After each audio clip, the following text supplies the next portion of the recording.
सुहेलदेव की जयंती मनाने के लिए अनिल राजभर की बैठक। 22 फरवरी को फूलपुर तहसील के टिकोरिया मैदान में विशाल कार्यक्रम का किया घोषणा।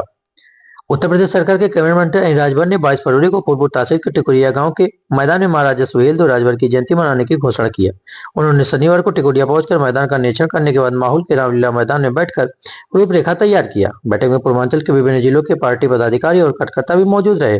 बैठक को संबोधित करते हुए अनिल राजभर ने कहा कि महाराजा सुहेलदेव 11वीं सदी के श्रावस्ती के राजा थे। उन्होंने 1034 ईस्वी में महाराज की लड़ाई में महमूद गजनवी के भांजे गाजी सैयद सलार मासूद को ऐतिहासिक रूप से पराजित कर मार डाला था। इसके बाद किसी मुगल के 175 साल तक आंख उठाने की हिम्मत नहीं हुई। ऐसे ही प्रतापी राजा की जयंती के कार्यक्रम छोटे छोटे कार्यक्रमों के तहत होता रहा। हम लोगों ने निर्णय लिया है कि आगामी 22 फरवरी को फूलपुर तहसील के टिकुरिया मैदान में महाराजा सुहेलदेव की जयंती पर विशाल कार्यक्रम का आयोजन किया जाएगा। जयंती के बहाने वर्चस्व की रंग भी तेज हो गई है। 22 फरवरी को अतरौली विधानसभा के जनता इंटर कॉलेज में मुख्यमंत्री योगी आदित्यनाथ के संभावित आगमन की सूचना के एक दिन बाद अनिल राजभर द्वारा महाराजा सुहेलदेव की जयंती मनाने की घोषणा से क्षेत्र में चर्चाओं का दौर तेज हो गया है, क्योंकि सुहेलदेव भारतीय समाज पार्टी के राष्ट्रीय अध्यक्ष ओम प्रकाश राजभर और अहरौला कप्तानगंज मार्ग का शिलान्यास करने योगी आदित्यनाथ को बुला रहे उसी दिन अनिल राजभर द्वारा जयंती के कार्यक्रम की घोषणा करना दोनों नेताओं की तनातनी से जोड़कर देखा जा रहा है। अब देखना यह होगा कि दोनों कार्यक्रम एक ही दिन हो पाता है या कार्यक्रम किसी का टलता है। आप सब लोगों से बहुत विनम्रता से अनुरोध कर रहा हूँ कि जो संवैधानिक व्यवस्था है उसके तहत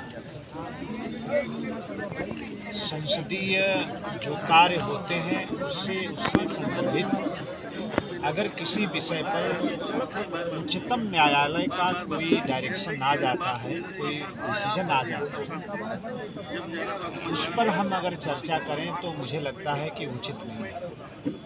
पूरे देश में कुछ दिनों से हम लोग देख रहे हैं कि एक नया चलन सा शुरू हुआ है जो निश्चित तौर पर हमारे न देश के हित में है न हमारी संवैधानिक व्यवस्थाओं के हित में।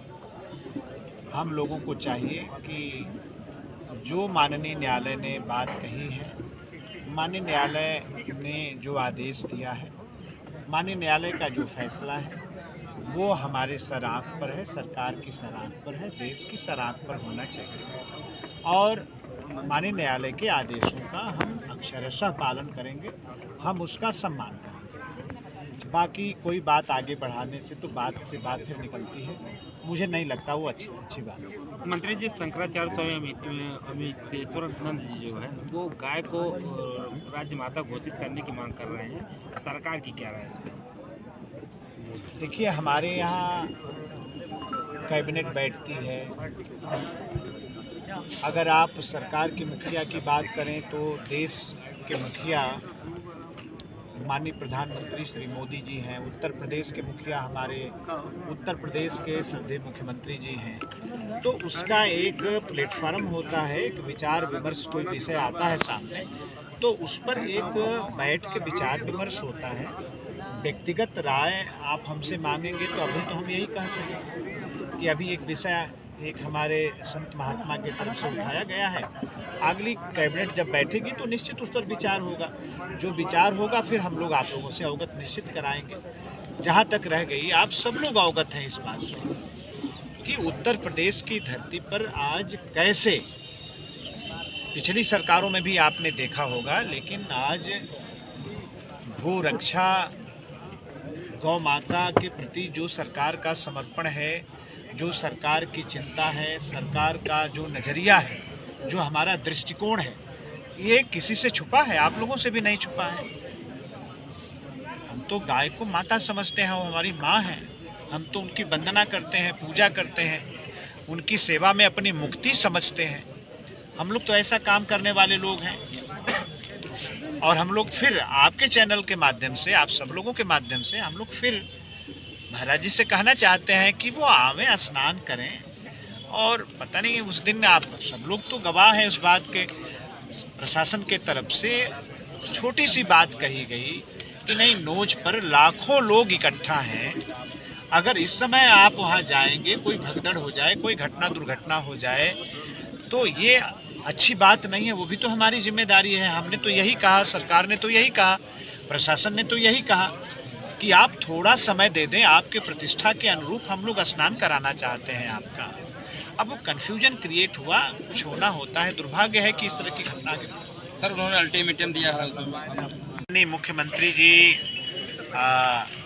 आना चाहे तो हम लोगों का सौभाग्य है, हम आमंत्रित भी करते रहते हैं।